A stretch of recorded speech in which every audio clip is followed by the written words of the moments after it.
credit movement in this country started in 1904 and it had its own difficulties since the last several decades.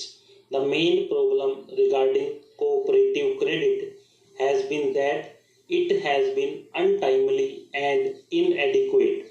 In 1904, the Cooperative Societies Act was passed, which was later amended in 1914. Then there were certain committees appointed and they reported about the weaknesses of the credit movement in the country. In 1919, this subject of cooperation was transferred to the states, after which several states passed cooperatives acts of their own. Thereafter, in 1929, the Royal Commission made certain inquiries about cooperation and the credit movement and made certain recommendations. And till 1950 or 1951, there was very little improvement in the field of cooperation. In 1951, the Reserve Bank of India appointed the Rural Credit Survey Committee, which brought about its report in 1954. That committee came to the conclusion that only 3% of the credit required by the agriculturists in the country was being met by the cooperatives, and it made certain suggestions. It suggested that there should be an integrated credit structure in the country and said that there should be share participation by the government in the cooperative societies.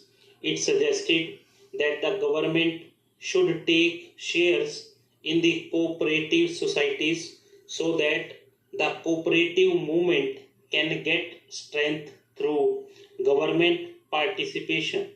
The second recommendation made by the Rural Credit Survey Committee was that there should be linking of credit with marketing, processing, consumers, storage, and all other fields of activity so that credit will develop marketing, consumption, processing, etc.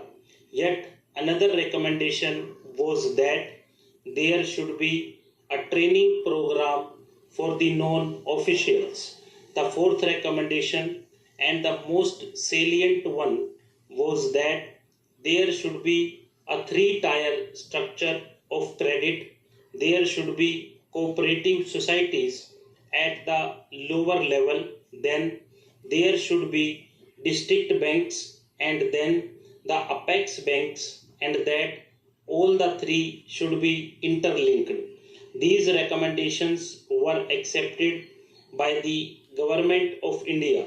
This report also recommended that in order to implement these suggestions, there should be a national cooperative development and warehousing board. The Government of India have accepted these suggestions in 1956. According to that act, there came into being a warehousing board which took care of the warehouses in the country, and also the National Development Board which took care of the development of the cooperatives. It was first thought that the two boards should be worked out under two different acts, but as both the subjects were administratively under one ministry at that time, namely the Ministry of Food and Agriculture, it was thought proper at that stage that the same act should administer the National Development Board and the Warehousing Corporation.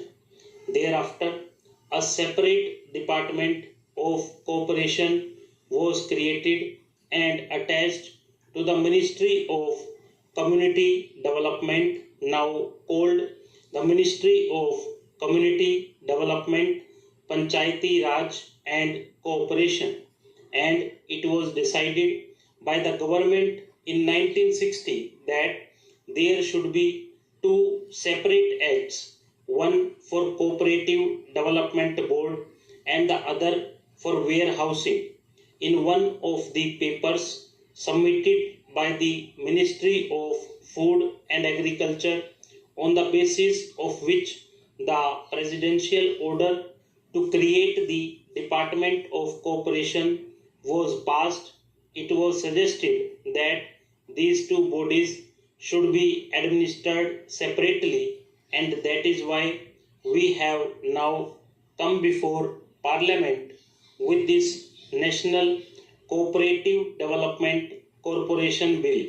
The other bill relating to the Warehousing Corporation will come up through the Ministry of Food and Agriculture after the bill is passed. Therefore, sir, the present bill is only an amending bill, and opportunity has been taken to have some minor amendments made in the bill.